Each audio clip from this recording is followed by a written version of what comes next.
আমাদের বিশ্ববিদ্যালয়ে আওয়ামী লীগের যে দূষরগুলো চাকরি করতো, শিক্ষক হিসেবে হোক অথবা কর্মকর্তা হিসেবে হোক, তাদের পথ এখনো বহাল আছে। যারা বয়কটের শিকার হয়েছে তারাও বয়কট মানে জব করছেন না, কিন্তু তারা বেতন পাচ্ছে, আবাসন সুবিধা পাচ্ছে, যাবতীয় সুবিধা যা যা পাওয়ার কথা সবই পাচ্ছে।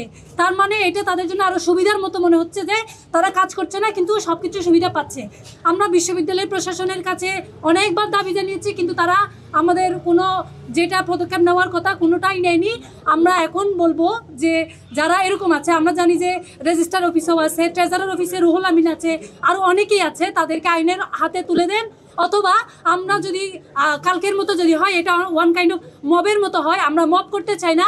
আমরা চাই আইন যেভাবে বলে আপনাকে সেভাবে অপরাধীকে তুলে দেন, তার বিচার হোক। আমাদের বাংলাদেশের যে জুলাইয়ে শহীদ হয়েছে, আহত হয়েছে, তারা যে ভোগান্তির শিকার, তারা তাদের হত্যা এবং আহতের বিচার পাক।